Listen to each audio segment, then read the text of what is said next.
अस्सलाम वालेकुम। आवाज़ क्लियर नहीं है इसका मतलब है। हाँ जी, कल आप लोगों ने फिर ड्राफ्टिंग की, बहुत ही ज़्यादा ड्राफ्टिंग कर ली लगता है। मेरे ख्याल में आप लोग दिल पे लेके जा रहे हैं कि ये पेपर पास करना है। अल्लाह खैर करे इंशाअल्लाह ताला। और फिर सर ने थोड़ा सा सवाल कराने के लिए उन एक्सेप्शंस पे भी हल्का हल्का सा रोशनी डाल दी। तो फिर हमने सोचा कि फिर टेस्ट को भी अमेंड नहीं करते जब एक्सेप्शन पर रोशनी डल ही गई है कुछ ना कुछ। और फिर ये भी खौफ नहीं था कि कुछ बच्चे ड्रॉप हो गए होंगे रूम की वजह से, तो वो हम बेहतर कैपेसिटी की रूम की तरफ भी चले गए।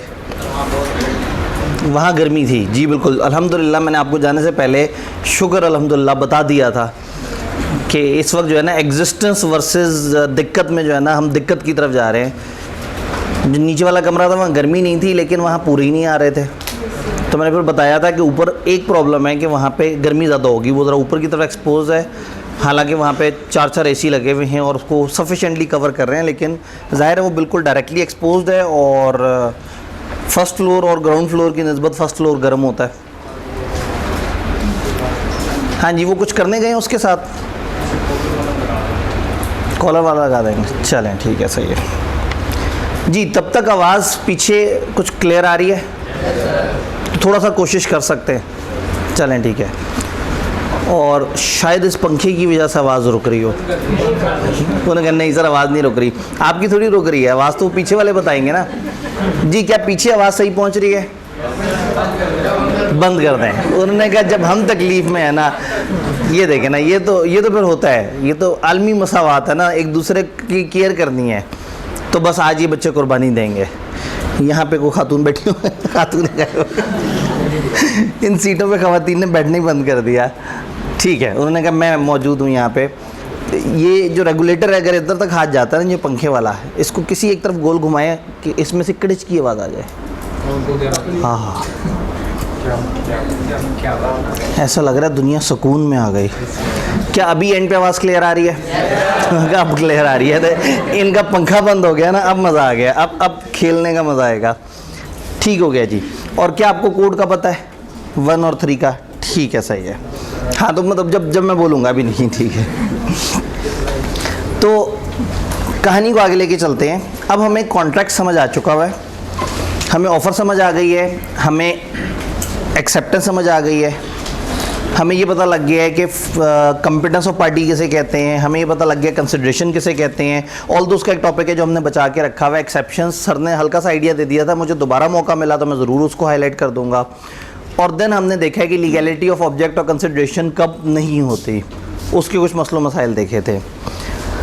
अब इससे अगला स्टेप था चैप्टर नंबर 4। चैप्टर नंबर 4 में बाकी 2 एसेंशियल्स हैं, लेकिन चैप्टर 4 हमारी किताब का सबसे बड़ा चैप्टर है।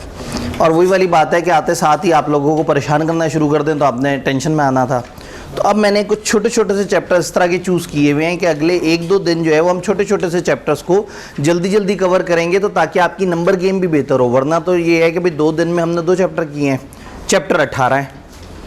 तो अब हमारे ये 2-3 दिन 2-2 चैप्टर्स के सेट चलेंगे ताकि हम अपनी ज़िंदगी में वापस आ जाएं और फिर उसके बाद दोबारा से खरामा चलते चले जाएं। तो जो सेकंड जोन है, सेकंड जोन में एक चैप्टर है जो इंडिपेंडेंट है, जिसका परफॉर्मेंस से ताल्लुक़ नहीं है। हमने कहा कि चैप्टर 2 से लेके 5 तक है कॉन्ट्रैक्ट क्रिएट कैसे होता है, और चैप्टर 6 से लेके 10 तक है कॉन्ट्रैक्ट परफॉर्म कैसे होता है क्रिएट हो जाने के बाद। बट उस वाले जोन में एक इंडिपेंडेंट चैप्टर है, चैप्टर नंबर 8, जो एक ख़ास किस्म के कॉन्ट्रैक्ट्स का जिक्र करता है। तो हमने किया ये है कि हमने वो ख़ास किस्म का चैप्टर उठा के अभी कवर कर लेना है, और चैप्टर 5 इस वाले जोन से कवर कर लेना है। तो फिर उसके बाद फिर हम नेक्स्ट जोन में एंटर हो जाएंगे, और उसको ख़त्म करने के बाद वापस आएंगे अपने चैप्टर नंबर 4 की तरफ, जो कि थोड़ा सा बड़ा चैप्टर है जिसमें ज़्यादा चीज़ें हैं। तो जो चैप्टर हम स्टार्ट करने लगे हैं, इसका नाम सबसे बड़ा नाम है इस किताब में, certain relations resembling those created by contract. इसका एक छोटा नाम भी होता है, चैप्टर नंबर 8 का जिक्र हो रहा है, इसका एक छोटा नाम भी होता है कॉसाई कॉन्ट्रैक्ट। कॉसाई कॉन्ट्रैक्ट एक तीसरा नाम भी है, इसको हम कहते हैं कंस्ट्रक्टिव कॉन्ट्रैक्ट्स। तो ये बड़ा मज़ेदार सा चैप्टर है। इसमें इन्होंने कॉन्ट्रैक्ट का एक अल्टरनेट दिया है। चूँकि अब हमें समझ आ गया कॉन्ट्रैक्ट किसे कहते हैं, हमें समझ आ गया कि चीज़ें किस तरह से चल रही होती हैं, ऑफ़र एक्सेप्टेंस वगैरह। हम ये कहते हैं कि जब किसी कॉन्ट्रैक्ट में कॉन्ट्रैक्ट टैग के एसेंशियल्स पूरे हो जाएं तो फिर वो कॉन्ट्रैक्ट कहलाएगा, वरना वो कॉन्ट्रैक्ट नहीं कहलाएगा। ये चैप्टर हमें एक अल्टरनेट किस्म का कॉन्ट्रैक्ट बता रहा है। ये वो कॉन्ट्रैक्ट है जिसमें एसेंशियल्स नहीं मिलेंगे हमें, लेकिन इसके बावजूद भी ये कॉन्ट्रैक्ट होगा। इन कॉन्ट्रैक्ट्स को समझने के लिए अक्सर एक कीवर्ड मैं बोलता हूँ जिससे लोगों को ज़रा जहन में रह जाता है। ये कॉन्ट्रैक्ट होते नहीं हैं, हो जाते हैं। ये कॉन्ट्रैक्ट किए नहीं जाते, ये बन जाते हैं। यानी कि ऐसे कॉन्ट्रैक्ट हैं जिनको किसी ने क्रिएट करने की कोशिश नहीं की होती, इसमें प्रॉपर ऑफर एक्सेप्टेंस नहीं होती, इसमें प्रॉपर एसेंशियल्स नहीं होते, लेकिन ये कॉन्ट्रैक्ट वो हैं जो खुद ब खुद बन जाते हैं। तो इसलिए अगर पेपर में कभी भी आए और भूल जाए कि ये एग्जैक्टली क्या था, तो ये जो इसका स्लोगन है दैट इज़ ये होते नहीं, हो जाते हैं। ये कॉन्ट्रैक्ट हैं नहीं, लेकिन बन जाते हैं खुद ब खुद। अब ऐसा क्यों होता है कि एक चीज़ कॉन्ट्रैक्ट है ही नहीं और फिर ज़बरदस्ती कॉन्ट्रैक्ट बन जाए? लॉ को लगता है कि किसी के साथ नाइंसाफ़ी नहीं होनी चाहिए, तो कुछ सिचुएशन में लॉ ज़बरदस्ती एक कॉन्ट्रैक्ट क्रिएट कर देता है। वो कहता है भाई यहाँ फलाना बंदे के साथ जुल्म होने लगा है, तो हम नहीं चाहते कि ये जुल्म हो, हम इसको कॉन्ट्रैक्ट की शक्ल इख्तियार कर देंगे। एक स्लैंग एग्जांपल है, एग्जिस्टिंग क्लास में मैंने ऑलरेडी सुनाई हुई है, लेकिन ना समझ इजीली आ जाता है कि ये कॉन्ट्रैक्ट खुद ब खुद क्यों बन जाते हैं। तो हम एक एग्जांपल डिस्कस करते हैं कि एक बंदे को यहाँ लाहौर में किसी का बटवा गिरा हुआ मिला। उसने बटवा उठा के देखा तो उसमें थे कोई 25-30 हज़ार रुपये। वो बड़ा परेशान हुआ कि बेचारे किसी आदमी का बटवा गिरा हुआ है। उसने इधर उधर वाले लोगों से पूछा, उन्होंने कहा जी हमें नहीं पता कि किसका बटवा गिरा हुआ है। जी जी चलें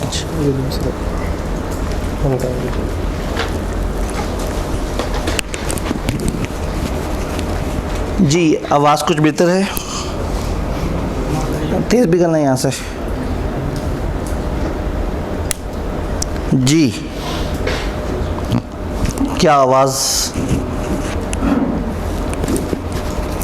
थोड़ी बेहतर आ रही है? स्पीकर से आ रही है या गले से ही आ रही है? गले से स्पीकर के थ्रू आ रही है। चलें, मैं समझता रहूँगा, मैं ऊंची आवाज़ में बोल रहा हूँ, स्पीकर समझता रहेगा वो परफॉर्म कर रहा है। आवाज़ पहुँच रही है, बस जिस भी तरीके से आप तक पहुँच रही है। तो बटवा गिरा हुआ मिला और वो परेशान हुआ और किसी ने आसपास नहीं बताया कि किसका बटवा है और ना किसी को पता है।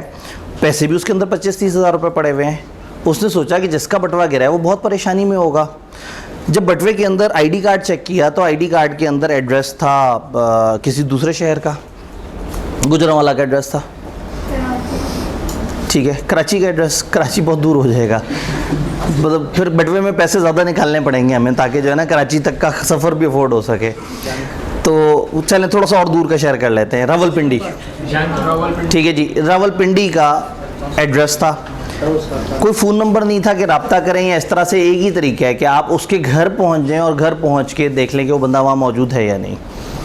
इस बंदे ने कहा चलो एक बेचारे बंदे का बटवा है, 25-30 हज़ार उसमें पड़े हुए हैं, कोई बात नहीं, मैं रावलपिंडी तक जाके उसको उसका बटवा हैंड ओवर करता हूँ। उसने जहाँ वो था वहाँ से उसने डेवो तक का रिक्शा कराया, रिक्शे ने 200 रुपये लिए। वहाँ से रावलपिंडी तक की जो बस है उसका किराया था 1800 रुपये। और यही उसने सोचा कि चलो वहाँ भी जाके थोड़ा सा रिक्शे पे खर्चा लगेगा, फिर वापस आऊँगा या इस तरह से करके। जब उधर पहुंचा तो उस बंदे के एड्रेस का जब बताया उसने वहाँ टैक्सी को, तो टैक्सी ने 500 रुपये ले लिए। तो 2500 रुपया खर्च करके अपने घर से पहले रिक्शा, फिर डेवो, फिर टैक्सी करके वो उसके घर तक पहुँच गया। कितना लग चुका उसका? 2500 लग गया। दरवाज़ा खटखटाया, अंदर से वो बंदा निकला। उसको इसने कहा जी आपकी कोई चीज़ गुम हुई है? उसने कहा हाँ गुम तो हुई थी लेकिन इस शहर में नहीं हुई, मैं लाहौर गया था तो वहाँ गुम हुई है। इसने कहा क्या गुम हुआ है? उसने कहा जी मेरा बटवा गुम हुआ है।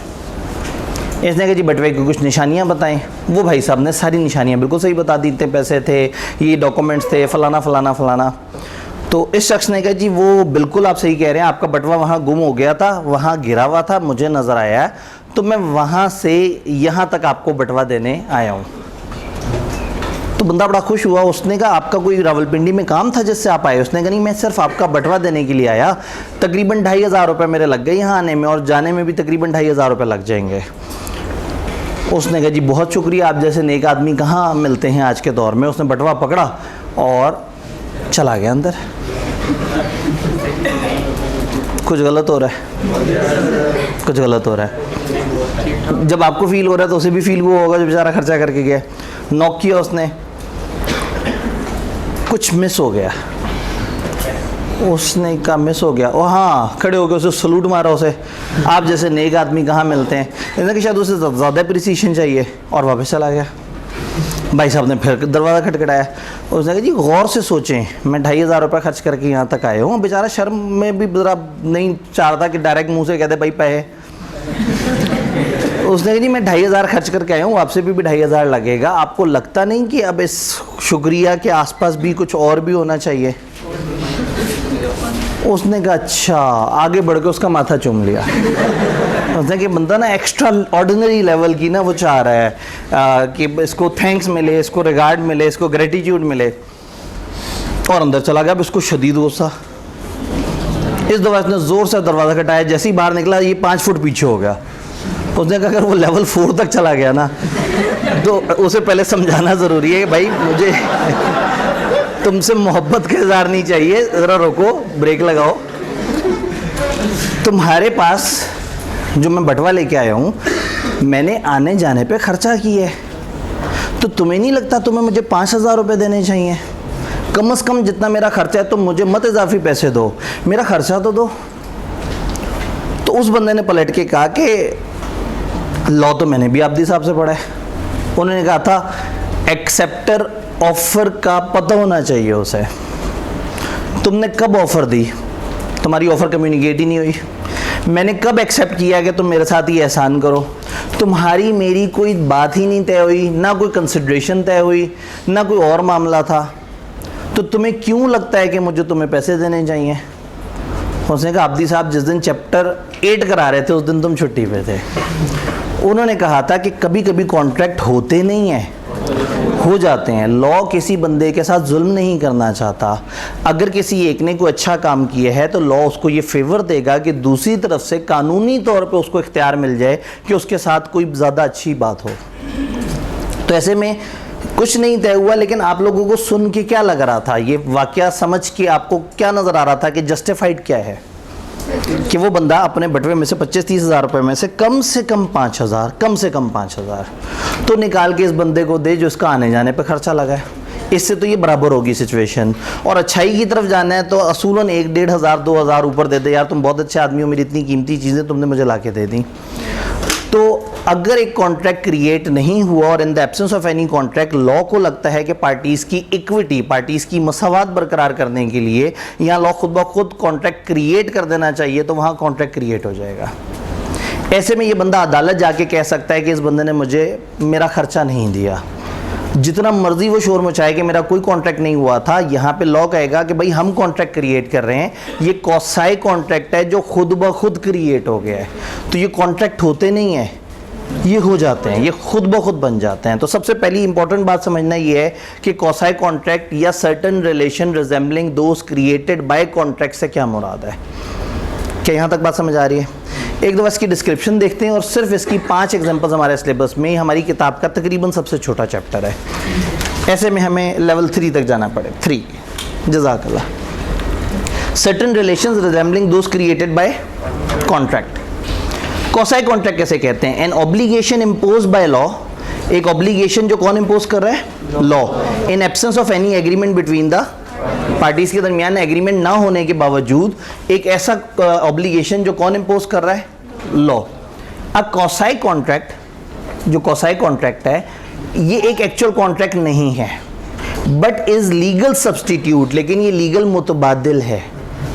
फॉर्म्ड इसलिए बना है टू इम्पोज इक्विटी बिटवीन दो पार्टीज के दरमियान मसावात कायम हो सके, कोई एक डिस्टर्बेंस में ना रहे, कोई एक डिसएडवांटेज पे ना रहे। तो जब भी दो पार्टीज के दरमियान लॉ खुद ब खुद इसलिए कॉन्ट्रैक्ट क्रिएट कर देता है कि उनमें से कोई एक डिसएडवांटेज पे ना रहे, तो इस सिचुएशन को क्या कहते हैं? कॉसाई कॉन्ट्रैक्ट। इनका दूसरा नाम क्या है? आई के अपने एक अटैम्प्ट में सवाल पूछ लिया कंस्ट्रक्टिव कॉन्ट्रैक्ट के रूल्स बताएं, और बच्चे पेपर से बाहर निकले, उन्हें आउट ऑफ सिलेबस सवाल आ गया था। उन्हें कॉसाई कॉन्ट्रैक्ट के रूल्स आते थे लेकिन उनको ये नाम याद नहीं था। तो अगर किसी भी जगह किसी का कोई अल्टरनेट नाम हो तो अच्छी तरह से आपने जहन में रखना है कि कोई पता नहीं एग्जामिनर उस हवाले से पूछ ले। तो क्या हमें कॉसाई कॉन्ट्रैक्ट समझ आ रहा है? कॉसाई कॉन्ट्रैक्ट समझ आ रहा है। अब यहाँ पे हमने एग्जांपल्स देखनी है कॉसाई कॉन्ट्रैक्ट की। 5 ऐसी सिचुएशंस हैं जिसमें लॉ कहता है कि खुद ब खुद कॉन्ट्रैक्ट क्रिएट हो जाएगा। ऑल्दो कॉसाई कॉन्ट्रैक्ट की बेतहाशा एग्जांपल्स होती हैं, लेकिन हमने महदूद रहना है अपनी किताब की हद तक। तो हमारी किताब कहती है कि 5 ऐसी सिचुएशंस हैं जहां लॉ खुद ब खुद एक बंदे को ये इख्तियार दे देगा कि उसका दूसरे के ऊपर एक इख्तियार क्रिएट हो गया। वो 5 एग्जांपल्स के हैं। सबसे पहले है सप्लाई ऑफ नेसेसरीज। फर्ज करें एक छोटा बच्चा माइनर है, आपको पता है माइनर कॉन्ट्रैक्ट नहीं कर सकता, कर तो सकता है लेकिन दूसरे बंदे को राइट्स नहीं मिलेंगे, तो माइनर से कॉन्ट्रैक्ट करते हुए सारे लोग डरेंगे। अब एक माइनर है, उससे कोई कॉन्ट्रैक्ट नहीं करना चाह रहा इसलिए कि वो माइनर है, उसका नुकसान हो जाएगा, तो शायद उस माइनर को अपनी बहुत सारी ज़रूरियात ज़िंदगी के लिए जो है वो कॉन्ट्रैक्ट करना चाहिए और लोग उसके साथ कॉन्ट्रैक्ट ना करें। शायद एक ऐसा बच्चा है जो कि अपना सही गलत नहीं जानता और कोई और शख्स उसकी मदद कर रहा है। फ़र्ज़ करें एक अनसाउंड माइंड है और किसी एक अच्छे आदमी ने उस अनसाउंड बंदे की मदद की। वो अनसाउंड आदमी के पास प्रॉपर्टी बहुत ज़्यादा है, उसके पास पैसे बहुत सारे हैं, उस माइनर के पास भी प्रॉपर्टी तो है, लेकिन वो माइनर कॉन्ट्रैक्ट नहीं कर सकता और एक और बंदे ने जो साउंड माइंड था, जो मेजर था, उसने इसको ज़रूरियात ज़िंदगी सप्लाई की। तो अगर एक शख्स किसी को ज़रूरियात ज़िंदगी सप्लाई करता है तो वो हक रखता है कि वो उस इनकेपेबल पर्सन जो कि कॉन्ट्रैक्ट नहीं कर सकता की प्रॉपर्टी यानी कि एसेट्स में से उतना रिकवर कर ले जितना इसने इसको ज़रूरियात ज़िंदगी के लिए दिया।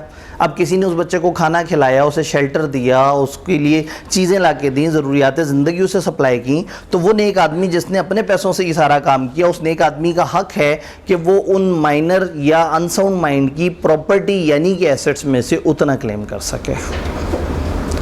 इसमें एक अहम सवाल है, ज़रूरियात ज़िंदगी किसे कहते हैं? क्या मोबाइल एक ज़रूरियात ज़िंदगी में है? क्या एसी है? शायद बच्चे की प्रॉपर्टी है 1 अरब की और उसे एसी के बगैर नींद नहीं आती, उस बच्चे के लिए तो ज़रूरी है और उसके पास इतना एसेट्स हैं कि आराम से सपोर्ट भी हो सकता है। तो फिर कौन सा वाला आटा? तो कपड़े किस कैटेगरी के? क्या बिल्कुल ही गरीबों वाले कपड़े? फिर जो है उसे चादर ब्लैंकेट जो दी जाए वो लंडे से लेके ला के दे दी जाए या अच्छी सी दी जाए। ये सब डिपेंड करता है उस बच्चे के लाइफस्टाइल के ऊपर, वो बच्चा या वो बंदा कौन सी सोशल क्लास से बिलोंग करता है। तो यहाँ ज़रूरियात ज़िंदगी इज़ नॉट एग्जैक्टली नेसेसिटीज़। ज़रूरियात ज़िंदगी जो उस बच्चे या उस बंदे के लाइफस्टाइल को सूट करती हो, जो मुश्किल में है उसके लाइफस्टाइल को सूट करती हुई अगर आपने ज़रूरियात ज़िंदगी उसे सप्लाई की हैं तो यू हैव अ राइट कि आप वो उससे रिकवर कर सकते हैं। यहाँ पे एक सवाल था फिजिकली डिसेबल पर्सन की भी इस तरह है जी। अब क्या फिजिकली डिसेबल बंदे के लिए भी ये है? यहाँ ये जो एग्जांपल है ये इनकैपेबल टू कॉन्ट्रैक्ट वाले बंदों के लिए है। यानी हमारे सिलसिले में जो हम लोगों ने 2 ऐसे बंदे पढ़े थे, तीसरे तो वो थे जिनको लॉ नहीं मना कर दिया था। 2 ऐसे बंदे थे जो कॉन्ट्रैक्ट नहीं कर सकते थे, एक माइनर था, एक अनसाउंड था। तो यहाँ हम बेसिकली उन लोगों की बात कर रहे हैं, वो या उनके जो डिपेंडेंट हैं हम उनकी बात कर रहे हैं। लेकिन जो फिजिकली डिसेबल्ड बंदे अगर उनके साथ कुछ अच्छाई की जाए तो यकीनन उसका भी अच्छा सिला मिलेगा। लेकिन हमारे यहाँ एग्जांपल नहीं दी किताब ने। मैंने आपको कहा कॉसाई कॉन्ट्रैक्ट दर्जनों तरह के हो सकते हैं, बट हम उतने जहन में रखेंगे या उतने पढ़ेंगे जितने हमारे सिलेबस ने बताए हैं। हमारे सिलेबस ने 5 हमें एग्जाम्पल्स बताई हैं और हमसे वही पूछी जा सकती हैं। इसको पढ़ते हैं 1। If a person incapable to enter into contract or his dependent, वो बंदा जो incapable to enter into contract है या उसका dependent is supplied by another person necessaries suited to his condition in life। ये important words है। कौन सी necessaries? Suited to his condition in life, the person supplying such necessaries entitled to be reimbursed his price from the property of such incompetent person। ये जहन में रहे कि property का word law के अंदर एसेट्स के लिए इस्तेमाल होता है। तो ज़्यादातर प्रॉपर्टी जब भी आएगा तो आपने इसका मतलब हमेशा एसेट्स लेना होगा। जब भी एक बंदा इनकैपेबल हो के कॉन्ट्रैक्ट ना कर सके और उसको कोई और बंदा ऐसी नेसेसिटी सप्लाई करे जो उसकी कंडीशंस इन लाइफ को सूट करती हों, तो जिस बंदे ने सप्लाई किया उसका हक है कि उसको रीइम्बर्समेंट मिले। ये एक वर्ड है रीइम्बर्स। जब आप एक खर्चा करते हैं और आपको वापस मिलता है तो उसको कहते हैं रीइम्बर्स। कि आप कॉलेज से घर जा रहे हैं, घर वालों ने कहा बेटा डबल रोटी लेते आना, आप गए अपनी जेब में से पैसे निकाल के डबल रोटी खरीदी, घर पहुंचे तो घर वालों ने आपको वो वापस किए। इसे कहते हैं रीइंबर्समेंट, कि एक बंदे ने खर्चा किया जो किसी और का था, तो अगला बंदा वो खर्चा आपको वापस करेगा। तो जो उसके लिए खर्चा किया है वो उस बंदे की जो एसेट्स हैं उसमें से इसका हक है कि इसको रीइंबर्समेंट मिले, इसको उतने पैसे वापस मिले, अगर ये चीज़ें हैं। अब जहन में ये रहे कि हमने रहना इस सिनेरियो के इर्द गिर्द है। मैं कम से कम खड़े खड़े 150 सवाल ऐसे क्रिएट कर सकता हूँ जो इसके आसपास घूम रहे हो, लेकिन हमने आसपास नहीं घूमना, हमने इसी एग्जाम्पल के अंदर रहना है। सवाल है वहाँ से कोई? सर जो आपने इसमें एग्जांपल दिया माइनर की, जी जी सर वो उसमें से अपने पैसे तब तक नहीं ले सकता जब तक वो मेजर हो जाए, उससे पहले भी ले सकता है जी। अब अगेन जो माइनर है, माइनर के बड़े होने का इंतज़ार करेंगे उसकी एसेट्स में से पैसे लेने के लिए या नहीं? नहीं। अगर तो ये मामला होता तो कहानी बिल्कुल डिफरेंट होती। वो प्रॉपर्टी में से ले रहा है, एक जुमला किताब ने नहीं दिया है। जहाँ ओरिजिनल एग्जांपल है ना लॉ में, वहाँ वो ये कहते हैं कि उस बंदे का कॉन्ट्रैक्ट माइनर से नहीं उसकी प्रॉपर्टी से हो जाता है। यानी प्रॉपर्टी ये फ़र्ज़ रखती है कि उस बंदे को पैसे दे, ये ओरिजिनल लॉ के अल्फाज हैं। लेकिन यहाँ पे हम ये बात कर रहे हैं कि माइनर के बड़े होने का इंतजार नहीं करेंगे। माइनर के एसेट में से वो बंदा अगर जस्टिफाई कर दे, साबित कर दे कि ये जेन्युइन खर्चे हैं और इसी बच्चे के लिए और उस बच्चे के लाइफस्टाइल के हिसाब से हैं, और जो एक्चुअल कॉस्ट है, ये नहीं कि उसमें अपना कोई प्रॉफिट रख दे, वो उसमें से रिम्बर्स करवा सकता है। तो ये सबसे पहले ये एग्जांपल मैंने कहा कि अब वही बात है कि हमारी चॉइस है, हम कितना गोल गोल घूमना चाहें। हम चाहें तो इसके इर्द गिर्द पता नहीं क्या क्या सोचना शुरू कर दें। यानी आप में से किसी का भी सवाल अगर शुरू होगा अगर से, तो मैं समझ जाऊंगा कि इसकी तो बात ही नहीं कर रहा। जो इसकी बात करेगा ना वो कहेगा सर जो आपने बताया उसमें ऐसे, सर ये जो ये सिचुएशन है, लेकिन जो सवाल शुरू होगा तो आप में से जिनके दिमाग में अगर आ रहा है इसका मतलब है वो यहाँ नहीं सोच रहे, जो सामने लिखा है वो तो नहीं सोच रहे, वो उसमें एक कंडीशन ऐड करने का सोच रहे हैं। तो नहीं सोचना, सोचें, पेपर के बाद सोचें, तसल्ली से सोचें। फिर भी दिमाग कहता है नहीं जी सोचना है, तो चैट जीपीटी पे जाएं और कहें अगर ये वाली सिचुएशन में ऐसे हो तो क्या होगा। वो आपको सारे जवाब दे देगा। वापस आए, किताब में देखें, जो लिखा हुआ है वो याद करना है। डन। ये रूल शुरू से समझाता आ रहा हूँ और एंड तक शायद बार बार बताता रहा हूँ। अल्लाह करे किसी एक दिन आपको समझ आ जाए तो सुकून में आ जाएंगे, वरना लॉ ऐसा है, ज़ाहिर है बंदे का तो दिमाग गोल गोल घूम रहा होता है। फिर फिल्में भी इतनी देखी होती हैं आपने, फिर ड्रामे भी इतने देखे होते हैं, फिर पता नहीं लीगल प्रोग्राम भी बहुत सारे देखे होते हैं, कुछ इस तरह के सीजन्स भी देखे होते हैं, तो आपका दिमाग तो गोल गोल घूम रहा होता है। फिर वो आपने वो क्या कहते हैं चोरी वगैरह की बहुत सारी फिल्में देखी होती हैं, बहुत सारे सीजन्स देखे होते हैं, तो आपका दिमाग तो ख़तरनाक चलता है। हमने उतना सोचना है जितना यहाँ है, और जितना हम टाइम दे सकते हैं हमने उससे ज़्यादा ही देती है। मेरे ख्याल में थोड़ा सा आगे चलते हैं। एक भाई फिर भी कुछ कहना चाहते हैं।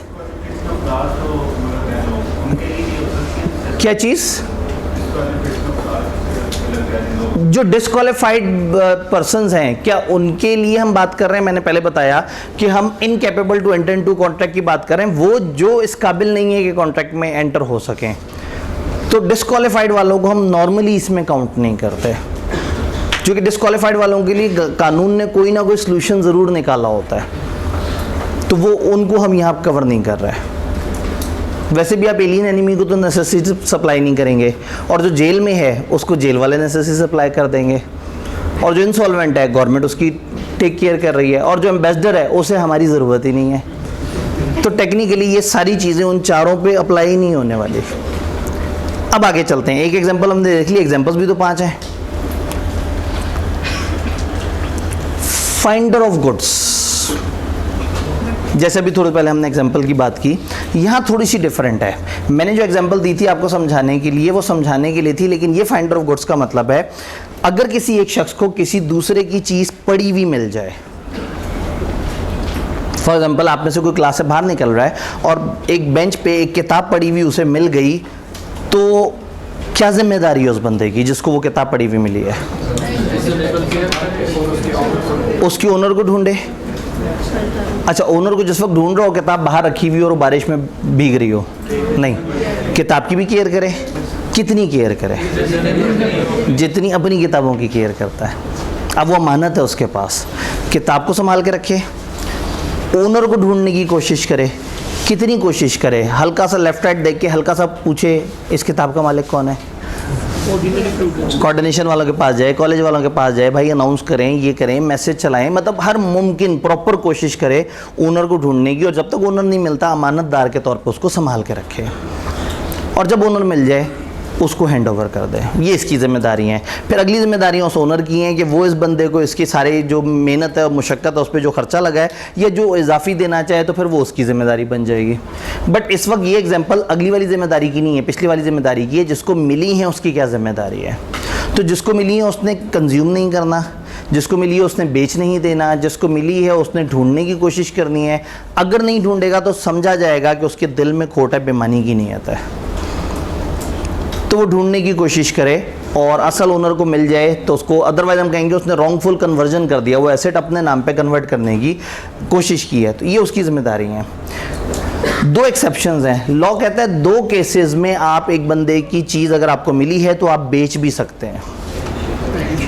वो कब कर सकते हैं? नंबर 1, अगर वो पेरिशेबल आइटम है, जिसकी मैं अक्सर एग्जांपल देता हूँ कि आप एक जगह जा रहे थे और फ़र्ज़ करें आपसे आगे एक बाइक वाला जा रहा था, उसने हाथ में बहुत सारे शॉपर पकड़े थे और एक शॉपर में बर्फ़ भी थी और कहीं वो नीचे गिर गई, उस बंदे को नहीं पता लगा, वो आगे जा रहा है। आपको एक शॉपर में पड़ी हुई बर्फ़ मिली है एक जगह किसी की, आप उस बर्फ़ समेत उस बंदे को ढूंढने की पूरी कोशिश करेंगे और अगर वो शाम तक भी बंदा मिल गया तो आप वो बर्फ़ वाला शॉपर उसे पकड़ा देंगे, लेकिन उसमें बर्फ़ नहीं होगी। तो इसका मतलब है कि अगर आप ओनर को ढूंढने गए तो ये बर्फ़ किसी भी के काम की भी नहीं है, तो बेहतर है कि आप अपने घर ले जाएं बर्फ़। किसी के तो काम आए, आप नेक नियति से उसे भी ढूंढेंगे, ना उसके काम आई ना आपके काम आई। तो पेरिशेबल अगर आइटम है और नज़र आ रहा है कि ये ओनर तक नहीं पहुंच पाएगा तो लॉ ने इजाज़त दी है आप उसे सेल कर सकते हैं या कंज्यूम कर सकते हैं। नंबर 2, अगर ओरिजिनल ओनर को ढूंढना, उस तक पहुंचने का खर्चा उस चीज़ की वैल्यू के 2/3 से ज़्यादा हो। फॉर एग्जाम्पल बंदे को बटवा मिलता और बटवे में पड़े ही 4,600 रुपये होते और 5,000 तो इसका आने जाने का लग जाता, तो फिर बाय पोस्ट होता तो उस बंदे तक तो पैसे पहुंचते ही ना। पता नहीं कौन से सिस्टम पे कितना भरोसा करके बैठे हुए होंगे, बाय पोस्ट भेज दे वो बटवा, तो वो बटवा ही पहुंचेगा, पैसे नहीं पहुंचेंगे। खैर आप कहेंगे सर हम तो बहुत से आने हैं, पैसे इजी पैसा करा दे। कहाँ बैठे हैं भाई? मैं 1872 में बैठा हुआ हूँ, आप पता नहीं कौन से 2024 की बातें कर रहे हैं। वापस आए कानून 1872। तो 2 केसेस में आप ऐसा कर सकते हैं। थोड़ा सा किताब से इसकी एक्सेप्शन और चीज़ें पढ़ते हैं। A person who finds good belonging to another and takes them into his custody is subject to same responsibility as a bailee. Law को पंजाबी बहुत पसंद है। बेली कहते हैं दोस्त को। तो वो कह रहे हैं कि वो बंदा जो किसी के गुड्स फाइंड करता है और उनको अपनी कस्टडी में लेता है, उसकी वही रिस्पॉन्सिबिलिटी है जो कि एक दोस्त की होती है। अब इतना तो मजाक नहीं चल रहा होगा अगर उन्होंने पंजाबी वाला बेली लिख दिया होगा। बेलमेंट कहते हैं इंग्लिश में अमानत को, बेलर कहते हैं अमानत रखवाने वाले को, बेली कहते हैं अमानत रखने वाले को। तो जिसको किसी की चीज़ें पड़ी हुई मिल गई, समझो वो एक अमानतदार है, उसको वो चीज़ें अपने पास अमानत के तौर पे संभाल के रखनी है। He is bound to take as much reasonable care of the goods as he take of his own good. उतना ही ख्याल रखे जितना अपने गुड्स का रखता है। He must also take care reasonable steps, take reasonable steps to trace its. पूरी कोशिश करे ओनर को ढूंढे। इफ ही डज नॉट, अगर नहीं करेगा, he will be guilty of wrongful conversion of the property. Asset की रॉन्गफुल कन्वर्जन माना जाएगा, ऐसा समझा जाएगा कि उसने एसेट को अपने नाम पे ट्रांसफर करने की कोशिश की है या चोरी करने की कोशिश की है। तो ये लीगल वर्ड्स हैं। रॉन्गफुल कन्वर्जन का मतलब है कि आप गलत तरीके से उसको अपने नाम पे मुंतकिल कर रहे हैं। ही में सेल द गुड्स, जहां गुड्स पेरिशेबल नेचर के हों या लॉफुल चार्जेस ओनर को फाइन करने के 2/3 या मोर हों of the value of the goods. तो ये सेकंड एग्जांपल हमें समझ आई।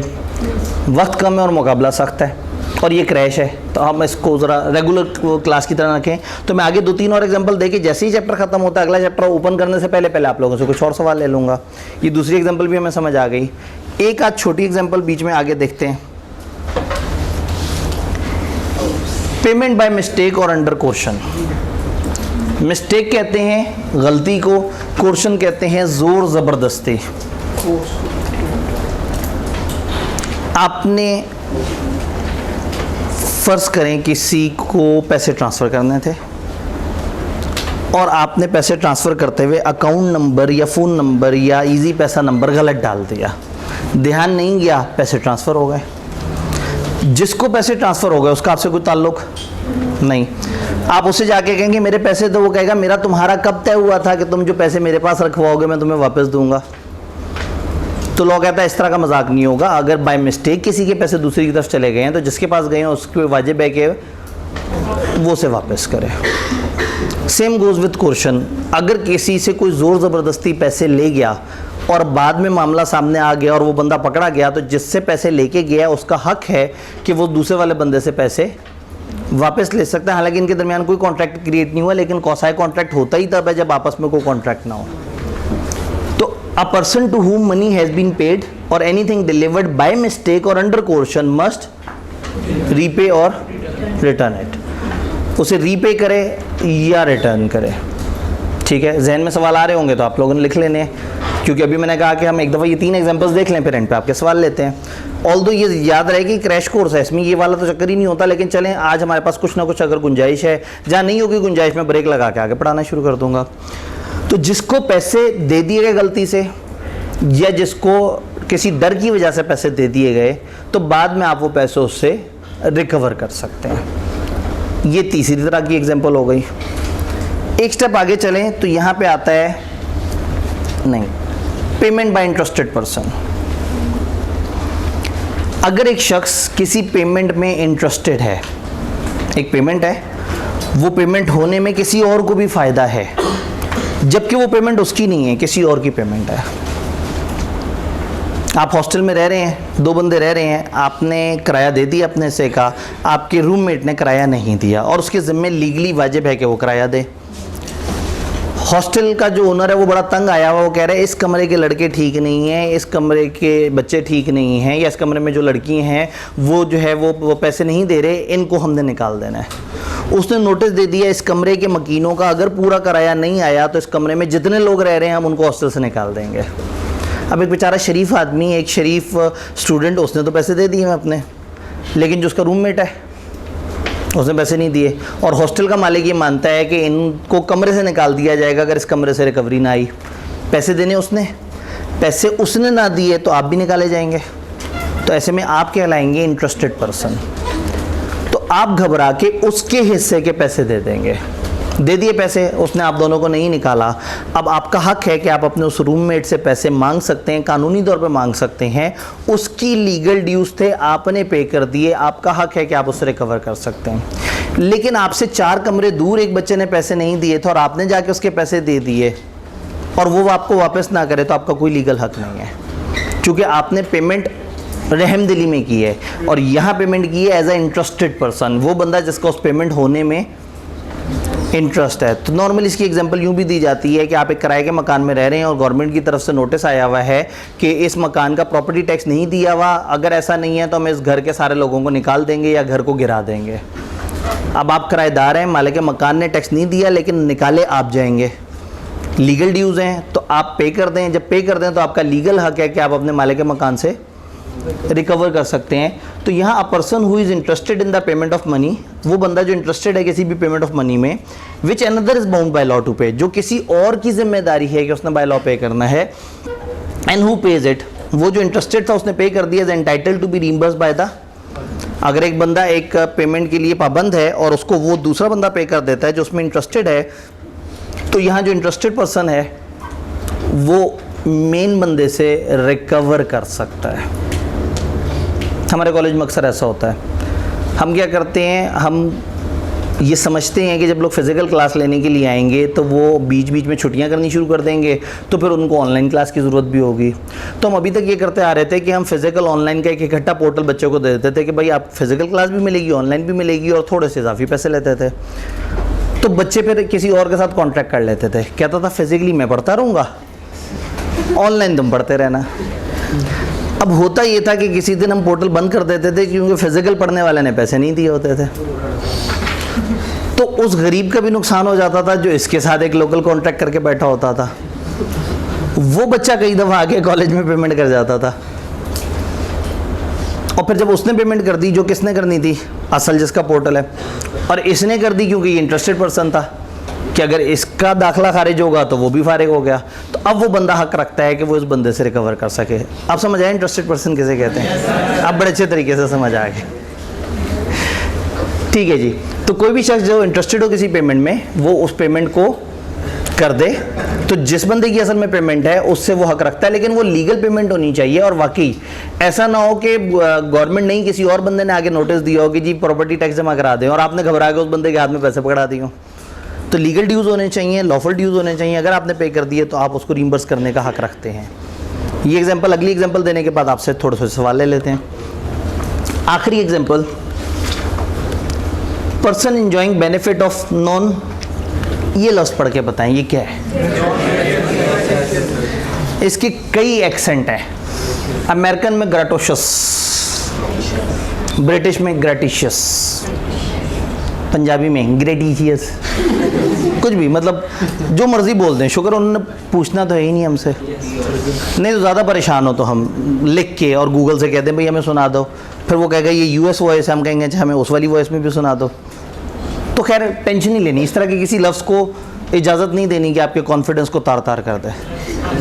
अंग्रेज़ काफिर हैं, उनके सारे अल्फाज काफिर हैं, हमने परेशान नहीं होना। जो ग्रेटिट्यूड होता है, जो जिसमें अच्छाई चल रही होती है, ये उसी मादे से निकला है। तो non gratuitous act, person enjoying benefit of non gratuitous. Gratuitous होता है रहमदिली, अच्छाई। ग्रेटिशियस एक्ट का मतलब क्या होगा? आप किसी के साथ कुछ अच्छा कर रहे हैं। तो नॉन ग्रेटिशियस एक्ट का मतलब क्या होगा? आप अच्छा नहीं कर रहे, यानी अच्छाई की नीयत से नहीं कर रहे। तो अगर तो किसी ने कोई ग्रेटिशियस एक्ट किया आपके साथ, मेहरबानी का एक्ट किया, तो उसका कोई हक नहीं है कि वो आपसे पैसे मांगे। लेकिन जिसने आपके साथ कोई मेहरबानी कर दी इस इरादे से नहीं कि उसने मेहरबानी करनी थी, तो आपका फ़र्ज़ है कि आप उसकी मेहरबानी उसे लौटाएं। इसकी टिपिकल एग्जांपल है, फॉर एग्जांपल शब बारात आई तो आपने क्या किया, आपने अच्छे अच्छे खाने बनाए और अपने मोहल्ले वालों को जाके कह दिया कि ये बिरयानी हमारी तरफ से। उन्होंने कहा ये क्या है, इसके कोई चार्जेस हैं? आपने कहा नहीं, ये ग्रेटिशियस एक्ट है, अच्छाई का एक्ट है। हम ज़रा अच्छाई में चाह रहे हैं कि ज़रा मोहल्ले में हम खाना तकसीम करें। एक नेक दिन है, रिस्क के तकसीम होने का दिन है, 15 शाबान, तो चलें जी हम जो है इसको आपको बांटने के लिए आए हैं। और ये कोई वो नहीं है, ये कोई कि इस इरादे से नहीं है कि हम आपको दे के आपसे पैसे लेना चाहते हैं। ये एक अच्छाई का एक्ट है, कर दिया अच्छाई का एक्ट। जब वो खा के आपको प्लेटें वापस करने हैं, आप कहें पे तो कहेंगे भाई ये ग्रेटिशियस एक्ट था, नॉन ग्रेटिशियस एक्ट नहीं था। मेहरबानी की आपकी नीयत थी, तो मेहरबानी की नीयत में तो आप कोई हक नहीं रखते। इसमें फिर एग्जांपल है कि आपने जो है वो पिज़्ज़ा ऑर्डर किया अपने घर, और वो गलती से साथ वाले घर में पहुंच गए। उनका दरवाज़ा खटकाया, उन्होंने उनसे कहा जी आपने पिज़्ज़ा ऑर्डर किया। उन्होंने कहा पिज़्ज़ा, अभी वो इनकार करने वाले थे कि उन्होंने कहा हाँ वही पिज़्ज़ा जिसका आपने एडवांस जमा करा दिया था हमारे पास। अच्छा वो पिज़्ज़ा, क्योंकि भाई को और पिज़्ज़ा मिलेगा, पैसे देने पड़ेंगे। तो जब उन्होंने कहा इसका एडवांस हमारे पास आया हुआ है आपका, उनका अच्छा वो वाला पिज़्ज़ा, जी बिल्कुल ठीक है। और पिज़्ज़ा उठा के रख लिया और आधा पिज़्ज़ा खा भी लिया। अब वो असल पिज़्ज़े का मालिक जब वहाँ पहुँचा तो जैसे उनका दरवाज़ा खटखटाया तो उन्होंने दरवाज़ा खोला तो वो बैठे पिज़्ज़ा खा रहे थे और आधा पिज़्ज़ा जो है सामने पड़ा हुआ था। और उन्होंने कहा जी बहुत शुक्रिया शेख साहब, आपने हमारे लिए पिज़्ज़ा भिजवाया। उसने कहा मैंने कोई नहीं भिजवाया, कोई मेरा इरादा नहीं था, मैंने कब कहा कि मेरा अच्छाई का इरादा तुम्हारे लोगों के साथ। ये जो हुआ है ये, और तुमने इसका बेनिफिट भी इंजॉय कर लिया। तो जितना बेनिफिट एंजॉय किया उतना मजा। एक तो पहले ये जो बच गया पिज़्ज़ा ये वापस करो, और जितना खा लिया है उसकी कंपनसेशन दो। और बहुत ही हिसाब किताब रखने वाला होगा तो कहेगा गर्म पिज़्ज़ा की और कीमत होती है और ठंडे पिज़्ज़े की और कीमत होती है। थोड़ा और हिसाब किताब रखने वाला होगा तो कहेगा कि भाई अभी पाकिस्तान की बैटिंग शुरू हुई थी तो मैंने पिज़्ज़ा मंगवाया था, अब ये पिज़्ज़ा लेके जब जाऊंगा तो बैटिंग तो ख़त्म हो चुकी होगी, 43 पे आउट हो चुका है पाकिस्तान, तो मैंने वो पूरी बैटिंग की इनिंग एंजॉय करनी थी पाकिस्तान की पिज़्ज़ा खाते हुए। तो मेरे जज्बात 200 रुपये के जज्बात मजरू किए हैं, 100 रुपये का मेरा पिज़्ज़ा ठंडा हो गया। तो खैर बाहर के मुल्कों में तो इस बात पे भी बहुत ज़्यादा पेचीदा बहस होकर कंपनसेशन मांगी जाती है, लेकिन यहाँ पाकिस्तान में अगर एक बंदे ने आपके किसी नॉन ग्रेटिशियस एक्ट का फ़ायदा उठा लिया, where a person lawfully does anything for another, एक बंदा लीगली किसी दूसरे के साथ कुछ कर बैठे या कोई चीज़ उसको डिलीवर कर दे जबकि उसका इरादा ग्रेटिशियसली ऐसा करने का नहीं था, और सच अदर पर्सन, और वो दूसरा बंदा एंजॉय कर ले उसका benefit, latter is bound to make compensation to former, जिसका बाद में जिक्र हुआ है, यानी जो खा गया वो कंपनसेशन दे फॉर्मर को जिसका खाया गया, in respect of or to restore things so done or deliver, या तो वो रिस्टोर करके दे दे चीज़ें, वही पिज़्ज़ा दोबारा मंगवा के दे दे, ये वाला पिज़्ज़ा उसे दे दे, या पैसों में कंपनसेट कर दे। तो अगर एक बंदे ने दूसरे से बेनिफिट ले लिया जबकि दूसरा उसे बेनिफिट देने का इरादा नहीं रखता था और इसने वो बेनिफिट कंज्यूम भी कर लिया, तो जितना इसने कंज्यूम किया है और दूसरे की नीयत अगर साबित हो जाती है और इसे भी पता था कि वो मेरे साथ मेहरबानी की नीयत नहीं है, तो फिर वो शख्स ये हक रखता है कि इससे वो कंपनसेशन ले जो इसकी चीज़ उसने कंज्यूम कर ली।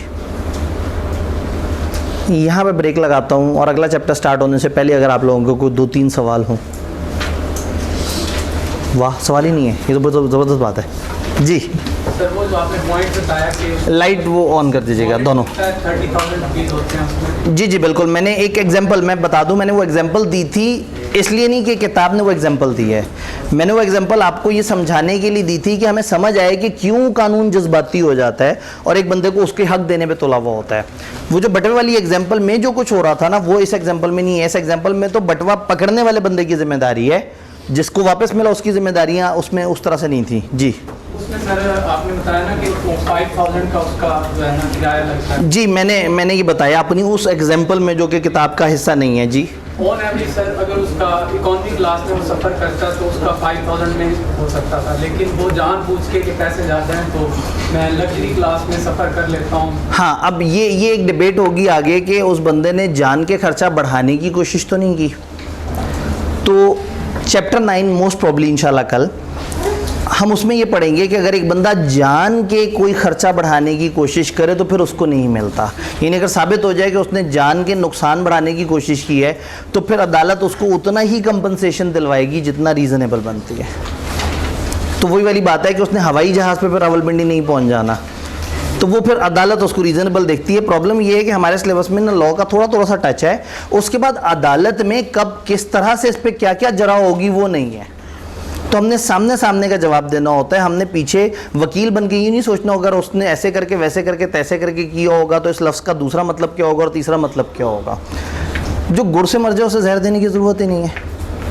तो ICAP हमें जो लिखा हुआ है उसी में से फेल कर देता है। तो आप कह रहे हैं वो नहीं, हम दूर की जाके अजम्पशंस लेके और सोचना शुरू करते हैं। तो वो कभी ऐसा सवाल नहीं बनाते जो किताब में से आंसर ना हो और जिसमें आपको खुद ही से बहुत सारी बातें जो है वो 15-20 अजम्पशन लेनी पड़े। ज़्यादा से ज़्यादा एक इन्फॉर्मेशन अधूरी हो तो आपने एक छोटी सी अजम्पशन ले ली, लेकिन ज़्यादातर वो किताब के अंदर रहते हैं। वहाँ से एक भाई का सवाल था, ये बहन का सवाल था जी। फाइनल रिपोर्ट में कितनी देर तक इंतजार करना चाहिए अगर आपको उसका ऑनर मिले ना? वही रीज़नेबल। अब ये रीज़नेबल डिपेंड करता है कि वो चीज़ क्या है, उस चीज़ की दूसरे को कितनी ज़रूरत है। तो वो ये फिर सिचुएशन टू सिचुएशन जी। अगर ना मिले और उसने हर मुमकिन कोशिश की है, अब हर मुमकिन कोशिश में गवर्नमेंट के अपने अपने लॉ है। अखबार में इश्तिहार देना होता है, म्यूनसिपल कॉरपोरेशन वालों के पास ऐलान करवाना पड़ता है, करीबी मस्जिद में ऐलान कराना पड़ता है, मतलब वो पूरे फ्रेमवर्क हैं।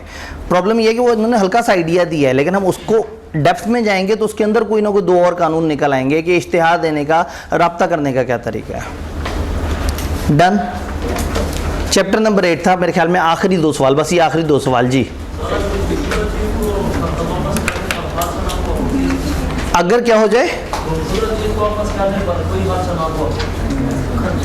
अगर खर्चा ना हो और चीज़ वापस कर दें तो ठीक है, उसको उस पर कोई जिम्मेदारी नहीं है, लेकिन अपनी खुशी से वो कुछ देना चाहे तो उसकी मर्जी है। कानून पाबंद नहीं करेगा, इजाफी पे पाबंद नहीं करेगा जी। ये आखिरी 2 सवाल थे ना जी।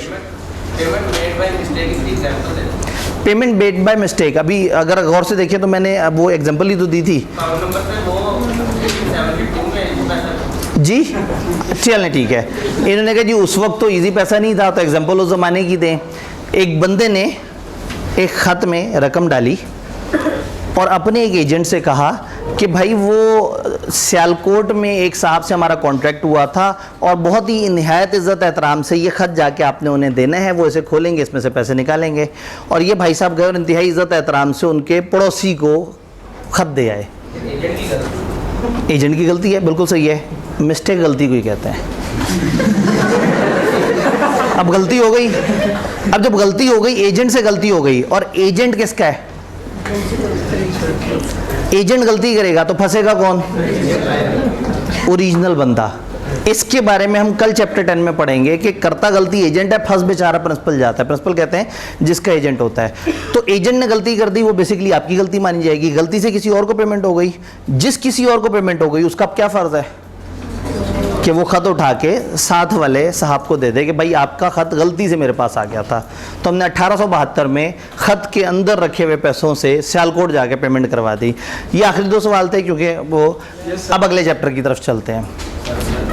कंटिंजेंट कॉन्ट्रैक्ट, मैं चैप्टर कह रहा हूँ और आप भी सुन रहे हैं, लेकिन ये मुनासिब नहीं है, चैप्टर ही कहना चाहिए हमने से। तो चैप्टर नंबर 8 हमने देखा, वो जो शुरू होती ख़त्म हो जाती है बेचारी, मतलब एक सफ़ा था, आप अभी पलटने का सोच ही रहे थे कि ख़त्म हो गया। हाँ, हो सकता है आईकेप की किताब या किसी और किताब में आपको थोड़ा बड़ा लगे, क्योंकि उन्होंने क्या किया होगा, पहले वो लिखा होगा, फिर स्पेस डाली होगी, फिर इसके एग्जांपल दी होगी, फिर मजीद स्पेस, तो धक्के से इसको 200 सफ़े तक ले जाने की हिम्मत वो भी कर सकते हैं, लेकिन इससे ज़्यादा का बहरहाल ये चैप्टर नहीं है, ये चैप्टर ही नहीं है। कौसाई कॉन्ट्रैक्ट हमें समझ आ गए। आज के दिन का हमारा टारगेट है 2 स्पेशल किस्म के कॉन्ट्रैक्ट्स।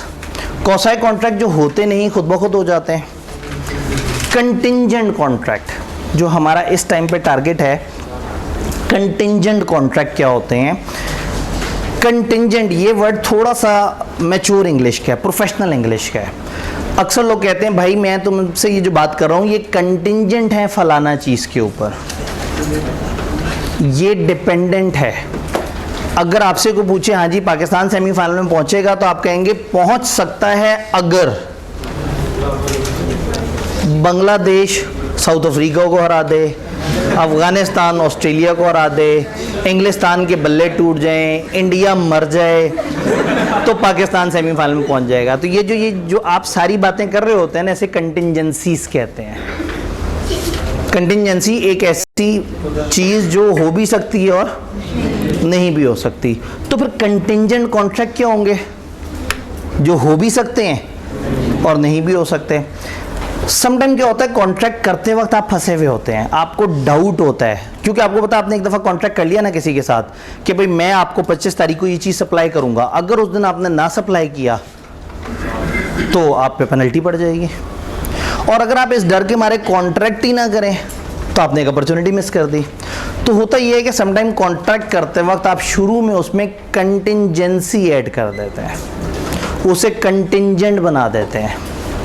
आप अगले बंदे से कहते हैं कि देखो मैं तुम्हें 25 तारीख को माल ज़रूर सप्लाई कर दूंगा, अगर उस दिन हड़ताल ना हुई और दुकानें खुली हुई, मैं तुम्हें 25 को चीज़ें सप्लाई कर दूंगा अगर उस दिन दुकानें खुली हुई। तो ये कंटिंजेंट कॉन्ट्रैक्ट है कि मैं तुम्हें चीज़ें डिलीवर करूंगा मगर इस शर्त पे कि दुकानें खुली हों।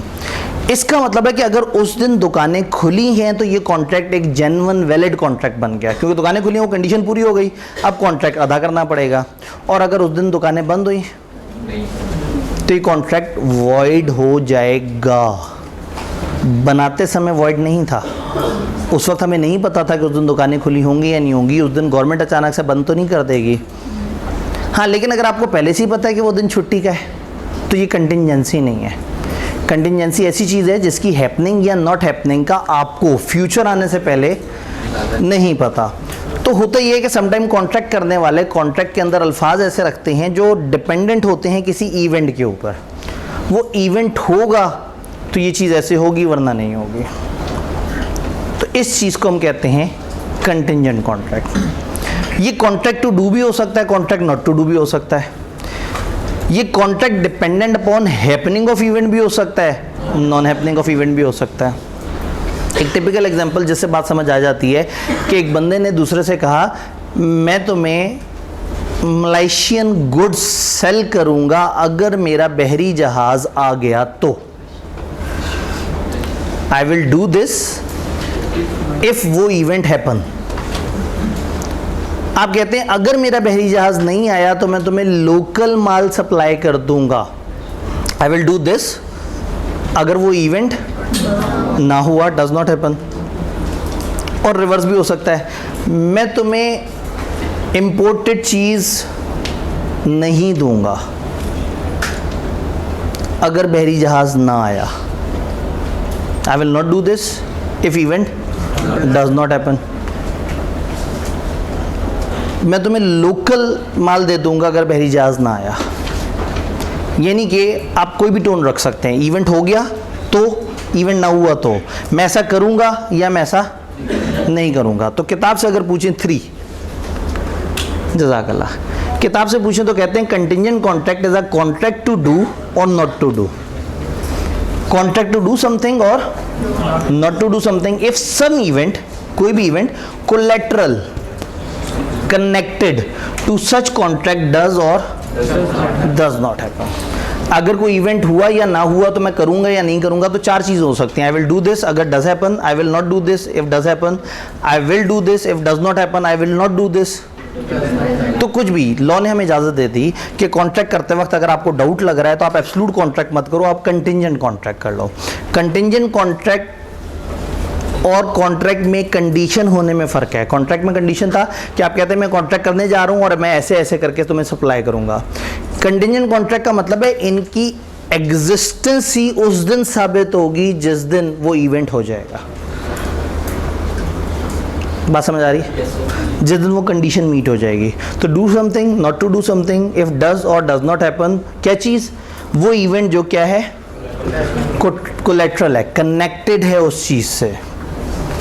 तो जब ऐसा पढ़ते हैं तो फिर थोड़ी सी शर्तों वाली फील भी आती है। थोड़ा सा उस पर भी बात करते हैं, पहले ज़रा इसको मज़ीद एलेबोरेट कर देते हैं। किताब ही कहती है भाई हमने जो कहा बेसिकली 3 बातें हम करना चाह रहे हैं। It depends upon happening or non happening of some future event. Event must be collateral to the contract, contract से कनेक्टेड होना चाहिए। Event must be uncertain.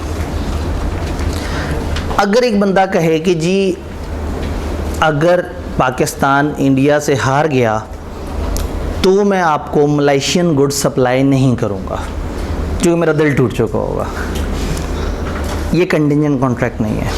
क्योंकि इस इवेंट के होने ना होने से इस कॉन्ट्रैक्ट की सेहत पे असूलन फ़र्क नहीं पड़ता। हाँ, उस बहरी जहाज़ के आने ना आने से ज़रूर फ़र्क पड़ता था। तो ऐसा ज़रूर हो सकता है कि कोई पाकिस्तान की क्रिकेट टीम से कहे अगर तुम लोग इंडिया से जीत गए तो हर प्लेयर को 10-10 करोड़ का इनाम मिलेगा, तो ये कंटिंजेंट कॉन्ट्रैक्ट है। और अगर क्लास में एक बच्चा बैठ के दूसरे से शर्त लगा रहा हो कि देखना पाकिस्तान हार जाएगा, उसने कहा नहीं जीत जाएगा, तो कहा ठीक है अगर पाकिस्तान जीत गया तो मैं तुम्हें 2000 रुपये के समोसे खिलाऊँगा, ये शर्त है। क्योंकि पाकिस्तान की जीतने हारने से इन लोगों की सेहत पे कोई फ़र्क नहीं पड़ता सिवाय इसके कि इनकी शर्त लगी हुई है, जबकि पाकिस्तान के प्लेयर्स का उस शर्त के होने ना होने से फ़र्क पड़ता है। तो कंटिंजेंट कॉन्ट्रैक्ट में और शर्तों वाले कॉन्ट्रैक्ट में फ़र्क है। शर्तों को हम कहते हैं वेजरिंग। तो कंटिंजेंट कॉन्ट्रैक्ट क्या? कॉन्ट्रैक्ट टू डू और not to do something if some event collateral connected to such does और डज नॉट हैपन। क्या ये बात समझ आ रही है? इवेंट अनसर्टन होना चाहिए। अगर आपको पता है कि उस दिन दुकानें खुली होंगी तो ये अनसर्टेनिटी नहीं है। अनसर्टेनिटी ये है कि पता नहीं खुली होंगी या नहीं खुली होंगी, तो आप इस तरह का कॉन्ट्रैक्ट कर सकते हैं जिसमें आप इस तरह की कोई ना कोई कंटिंजेंसी रख लें। अब डिबेट ये कि इसमें और शर्तों में क्या फ़र्क है। किताब ने इसके कुछ पॉइंट्स बताने की कोशिश की है। वो कहते हैं कंटिंजेंट कॉन्ट्रैक्ट वैलिड कॉन्ट्रैक्ट होते हैं जबकि वेजरिंग कॉन्ट्रैक्ट वॉइड और इलीगल होते हैं। कंटिंजेंट वैलिड है और जो शर्त है वेजर वो वॉइड और इलीगल है। इंटरेस्ट ऑफ पार्टीज, यहाँ पार्टीज का रियल इंटरेस्ट है इन अकरेंस और non occurrence of the event. Event के होने ना होने से पार्टीज का गहरा ताल्लुक है, और इधर parties are not interested in occurrence और non occurrence of the event सिवाय विनिंग और लूजिंग द अमाउंट। ये तो ज़रूर उनका इंटरेस्ट है कि मैं जीत जाऊंगा या हार जाऊंगा, लेकिन उस इवेंट के होने ना होने से उनकी ज़िंदगियों में और को फ़र्क नहीं पड़ता, जबकि कंटिंजेंट कॉन्ट्रैक्ट में उनको फ़र्क पड़ता है उस इवेंट के होने ना होने से। ये बात क्लियर है? लास्ट पॉइंट को देखते हैं, फिर इस तरफ आते हैं। रेसिप्रोकल प्रॉमिस, हम इंशाल्लाह परसों पढ़ रहे होंगे। रेसिप्रोकल प्रॉमिस होते हैं प्रॉमिस के बदले प्रॉमिस। आपको याद होगा कि ए ने बी को कुछ बेचने की कोशिश की थी, आम, 1 किलो आम, और कितने पैसे? ए का वादा था वो आम देगा और बी का वादा था वो 300 रुपये देगा। तो टेक्निकली 2 प्रॉमिस है, दोनों तरफ से कंसिडरेशन है, एक को आम देने हैं, एक ने पैसे देने हैं। तो कंटिंजेंट हमेशा रेसिप्रोकल होगा, प्रॉमिस के बदले प्रॉमिस, 2 वे होगा हमेशा, दोनों तरफ से कंसिडरेशन होगी। लेकिन आपको पता है शर्तों में एक बंदा अचानक से जज्बाती होकर खुद ही शर्त लगा लेता है कि देखना कल वो 3 छक्के मारेगा वो बंदा, और अगर ना मारे तो मैं तुम्हें 10,000 रुपये दे दूंगा। दूसरे ने कुछ नहीं कहा, कोई शर्त नहीं लगाई मुकाबले पे। तो जो वेजरिंग है वो 1 साइड और 2 साइड दोनों हो सकता है, रेसिप्रोकल हो भी सकता है, नहीं भी, जबकि वो हमेशा रेसिप्रोकल होगा। ये बात समझ आई? आखिरी बात, कंटिंजेंट कॉन्ट्रैक्ट में वो जो फ्यूचर अनसर्टन इवेंट है वो सिर्फ कोलैटरल है, सिर्फ कनेक्शन है, जबकि वेजरिंग में वही असल चीज़ है। थोड़ा सा इसको समझने की कोशिश करते हैं। ए ने बी से कहा है कि मैं आपको मलेशियन गुड्स बेचूंगा और आपने मुझे 20,000 रुपये देने हैं। एक बंदा 20,000 देगा और दूसरा क्या देगा? मलेशियन गुड्स देगा। ये तब होगा जब बहरी जहाज़ आएगा। तो बहरी जहाज़ कंसिडरेशन नहीं है, कंसिडरेशन क्या है? गुड्स और पैसे। तो बहरी जहाज़ का आना या ना आना सिर्फ कोलैटरल है, सिर्फ कनेक्टेड इवेंट है। तो कंटिंजेंट कॉन्ट्रैक्ट में असल में कुछ कंसिडरेशंस होती हैं और एक इवेंट होता है जिसके होने ना होने पे इन दोनों ने एक दूसरे को कंसिडरेशन देनी होती है। जबकि वेजरिंग में क्या होता है, एक बंदा दूसरे से कहता है कि अगर पाकिस्तान जीत गया तो मैं तुम्हें 10,000 रुपये दूंगा। तो एक तरफ 10,000 रुपये और दूसरी तरफ पाकिस्तान की जीत है, यानी दूसरी तरफ कंसिडरेशन नहीं है, दूसरी तरफ जो है वो एक इवेंट को ही आपने कंसिडरेशन बना दिया। तो वेजरिंग के अंदर क्या होता है, the uncertain event is sole determining factor of the agreement, जबकि यहाँ फ्यूचर अनसर्टन इवेंट जो है सिर्फ कोलेट्रल होता है। इसमें आई के अपने एक दफ़ा एग्जांपल्स के भी थ्रू उसको साबित करने की कोशिश की, सवाल भी पूछे। एक बंदे ने दूसरे से कहा कि तुमने मुझे घर बना के देना है, लेकिन मैं ये घर की पेमेंट सिर्फ तभी करूँगा जब मुझे एक एक्सटर्नल आर्किटेक्ट कंफर्म कर दे कि तुमने नक्शे के मुताबिक घर बनाया है। तो एक ने घर बना के देना है और दूसरे ने पैसे देने हैं, लेकिन ये कब होना है? जब एक एक्सटर्नल आर्किटेक्ट ने आके कंफर्म करना है कि ये चीज़ें प्लान के मुताबिक हुई हैं। तो ये कंटिंजेंट कॉन्ट्रैक्ट है। एक जगह एक बंदे ने दूसरे से कहा तुमने मेरा घर बनाना है और जब तुम घर बना के दोगे तो मैं पैसे दूंगा।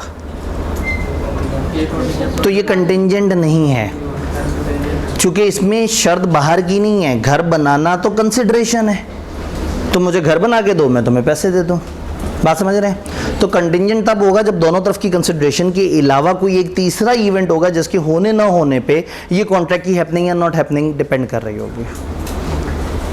बात समझ आई? तो वेजरिंग में ऐसा नहीं होता। वेजरिंग में क्या होता है, वही इवेंट ही मेन चीज़ होता है, जबकि यहाँ फ्यूचर अनसर्टेन इवेंट सिर्फ और सिर्फ कोलेट्रल, सिर्फ एक पीछे की कंडीशन होती है, जबकि असल जो एग्रीमेंट है वो कुछ और होता है। यहाँ तक अगर कोई सवाल है तो मुझे बताएं ताकि मैं फिर आगे चलने के बारे में सोचूं। जी, इसमें वो केस कर सकता है दूसरे कंटिंजेंट कॉन्ट्रैक्ट।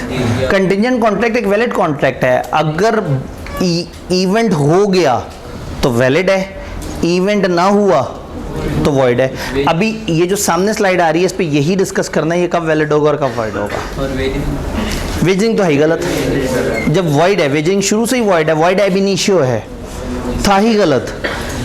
ये बाद में मनसूख हो सकता है कंडीशन की वजह से, जबकि वेजरिंग पहले ही दिन गलत था।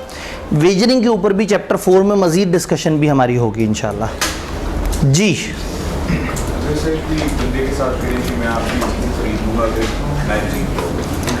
एक बंदा कहता है मैं आपसे ये चीज़ें खरीदूंगा अगर पाकिस्तान मैच जीत गया तो ये कंटिंजेंट कॉन्ट्रैक्ट कहीं से भी नहीं है, ये एक वेजरिंग है।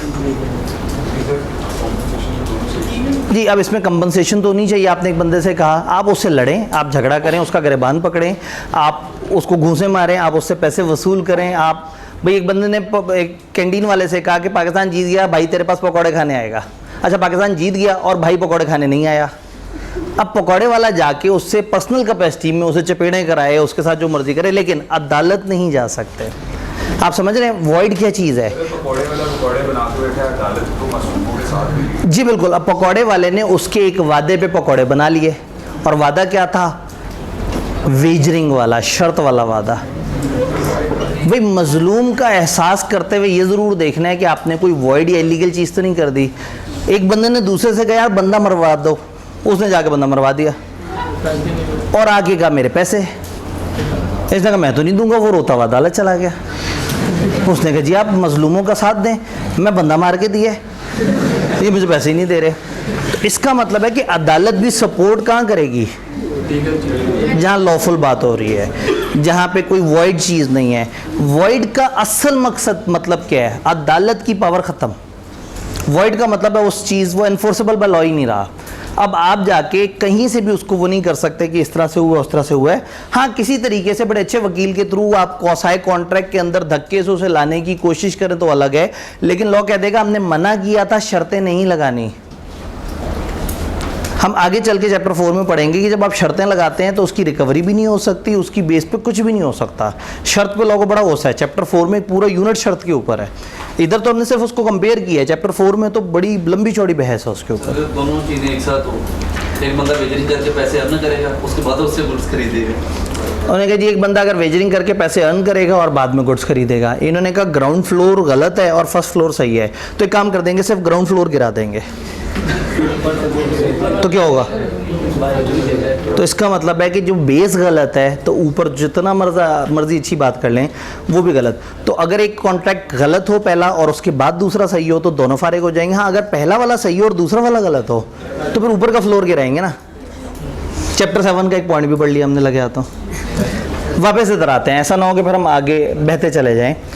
अब शर्तें हैं। किताब को लगा कि आपको समझ तो आ गया, लेकिन अब आपको सही से समझाएंगे कि वैलिड कब होते हैं और वॉइड कब होते हैं। ये कॉमन सेंस वाली बात है, खामखा कवानीन में समझा रहे हैं। मैं आपसे सवाल पूछूंगा और फिर किताब से इंग्लिश देख ही लेंगे। मज़ीद रोशनी 3। जज़ाकल्लाह। अब मैं आपको सिनेरियो बताता हूँ।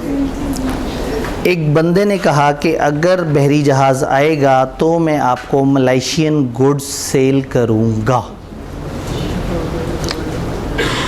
टाइम नहीं बताया कब तक बहरी जहाज़ आ जाए, बस कहा अगर बहरी जहाज़ आ गया तो मैं आपको गुड्स सेल कर दूंगा। ये किस दिन वैलिड होगा? जब आ जाएगा। कंफर्म? सोच के बताएं, ये वॉइड किस दिन होगा? जब ना आए। टाइम तो हमने लिमिट बताई नहीं, कब ना आए। रीजनेबल टाइम कितना रखें? फासला कितने हैं? यानी कि अब हमें फिर बहुत ज़्यादा सोचना पड़ेगा। अगर हमें कोई बता दे कि वो बहरी जहाज़ तो दूसरे दिन ही डूब गया, उसी वक्त वॉइड हो गया। इसका मतलब है जिस वक्त वो बिल्कुल इम्पॉसिबल हो जाए वो तो कंफर्म वॉइड है। अदरवाइज आपको फिर वो रीजनेबल टाइम और वो वाली बहसें करनी पड़ेंगी। तो इसका मतलब कंट्रैक्ट अगर कंटिंजेंट अपॉन हैपनिंग तो होगा तो वैलिड है, और अगर इम्पॉसिबल हो जाएगा तो वॉइड है। इसी को इसमें टाइम ऐड कर देते हैं। अगर उसने कहा था कि 25 तारीख तक आ गया तो मैं आपको गुड्स दूंगा, ये किस दिन वैलिड है? 25 से पहले पहले अगर इवेंट वो हो गया, बहरी जहाज़ आ गया तो वैलिड है। ये वॉइड कब है? 25 गुजर गई और नहीं आया तो फौरन वॉइड हो जाएगा, या 25 से पहले ही ख़त्म हो जाए, इम्पॉसिबल हो जाए। बात समझ रहे हैं? इसी को फुल रिवर्स कर देते हैं। अब उसने नॉट हैपनिंग पे रखा है। उसने कहा अगर बहरी जहाज़ नहीं आया तो मैं आपको लोकल माल सप्लाई करूंगा, टाइम नहीं बताया। ये वैलिड किस दिन होगा? जिस दिन ना आए। और ये कौन सा दिन है? जब वो इम्पॉसिबल हो गया, तबाह हो गया। और ये वॉइड कब होगा? अगर वो आ गया। अच्छा, उसने कहा फलाना दिन तक ना आया, 25 तारीख तक नहीं आया तो मैं आपको ये लोकल गुड्स दूंगा, तो किस दिन वैलिड है? 25 गुजर जाए और वो ना आए, या 25 से पीछे पीछे तब हो जाए। और दूसरा केस कब वॉइड है? अगर वो आ गया। तो ये चीज़ें कॉमन सेंस वाली हैं, लेकिन किताब ने इसको ज़रा थोड़ा सा पेचीदा से रूल्स बना के पेश किया है। 3 बल्कि 1 भी कर दें। जज़ाकल्लाह। Happening of uncertain future event, अगर कोई टाइम फिक्स नहीं है तो एनफोर्सेबल कब होगा? इफ इवेंट हैपन्स, आपने कहा हैपनिंग पे कंटिजेंट और टाइम नहीं फिक्स, तो जब हैपन हो जाएगा तो वैलिड है और जब इम्पॉसिबल हो जाएगा तो वॉइड है। दूसरे सिनेरियो में अगर टाइम फिक्स कर दिया तो इवेंट अगर उस टाइम में हुआ तो एनफोर्सेबल है, अगर टाइम खत्म हो गया या इवेंट उससे पहले इम्पॉसिबल हो गया, ये है हैपनिंग।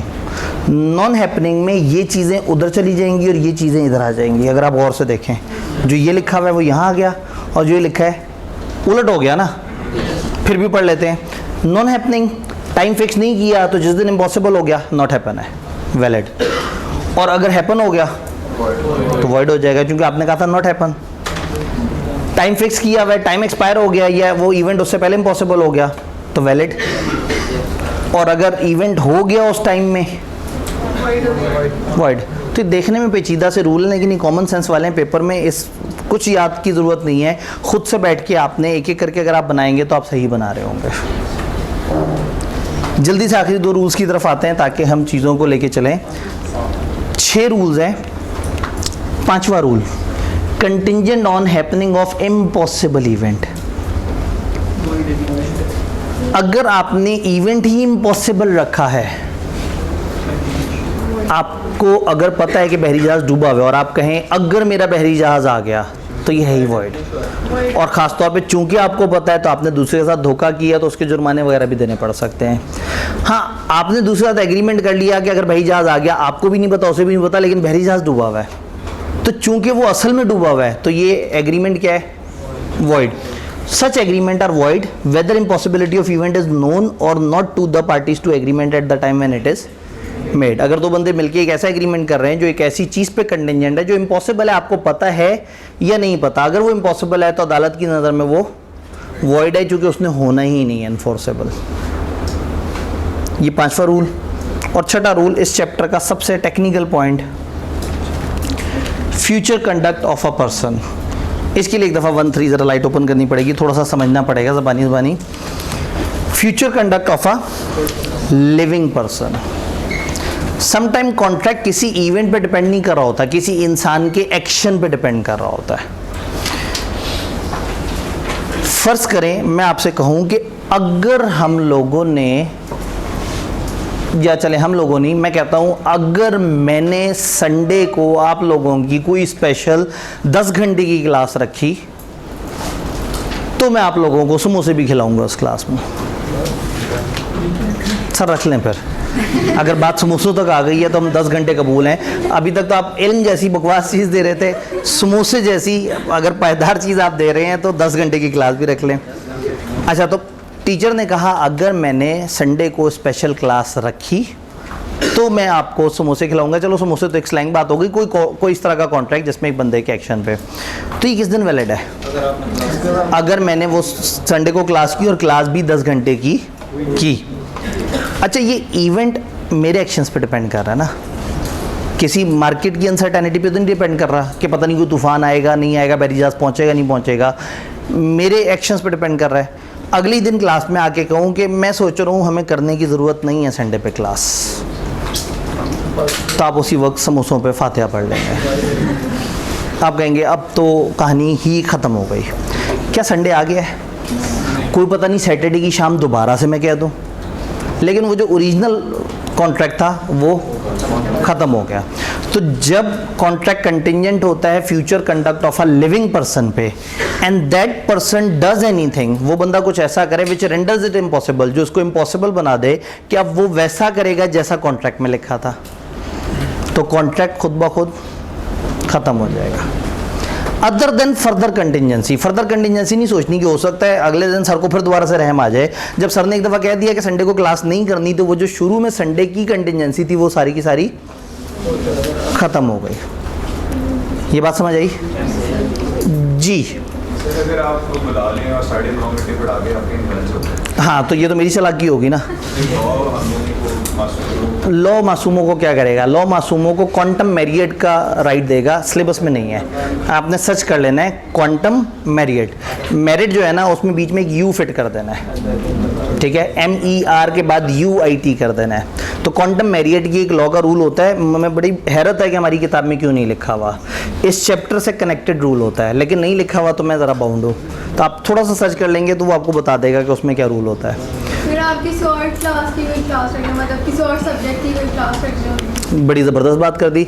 अगर मैं आप लोगों को तो इनकार ना करूं, लेकिन मैं संडे के वही टाइम पे कोई और क्लास अनाउंस करके बैठ जाऊं तो भी आपको ठंड पड़ जाएगी।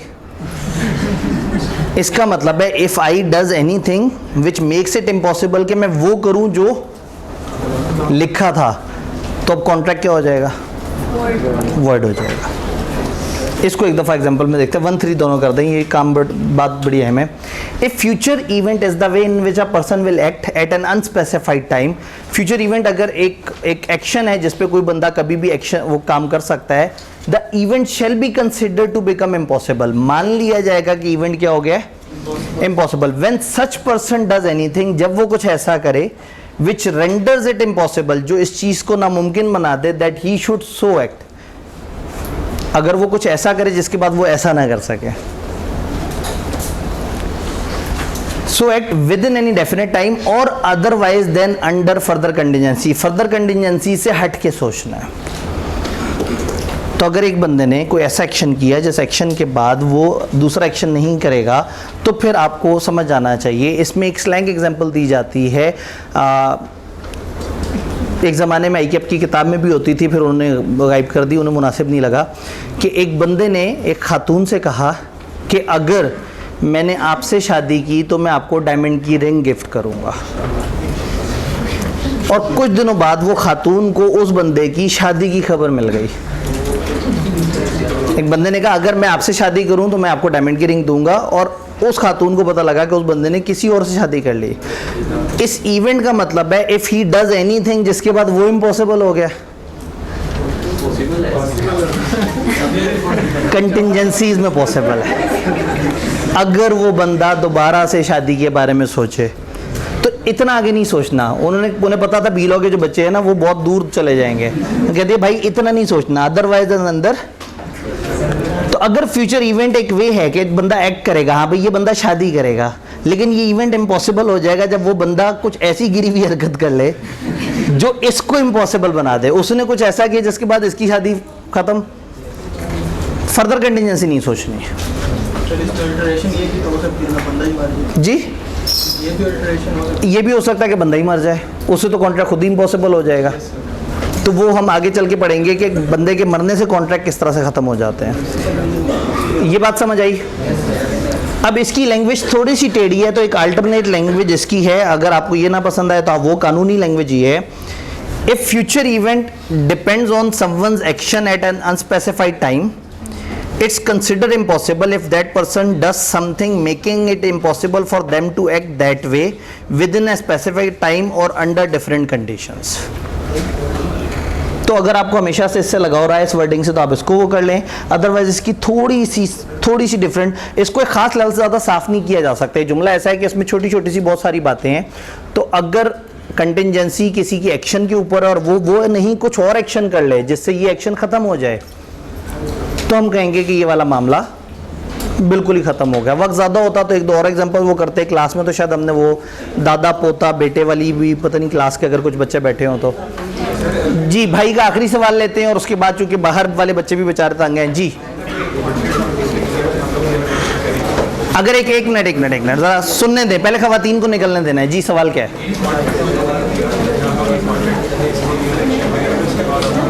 ठीक है, इन्होंने कहा कॉन्ट्रैक्ट हो गया और उसके बाद कुछ हो गया, फिर सवाल ये भी का है ही नहीं। ये 6 7 वगैरह की बात है। सिर्फ 2 दिन रुक जाए, परसों सारे इन सवालों का जवाब मिल जाएगा। आप कॉन्ट्रैक्ट हो जाने के बाद की बातें सोच रहे हैं, मैं कॉन्ट्रैक्ट फॉर्म होने तक की बातें सोच रहा हूँ। हमारे दरमियान फ़र्क है इस वक्त। ठीक है जी।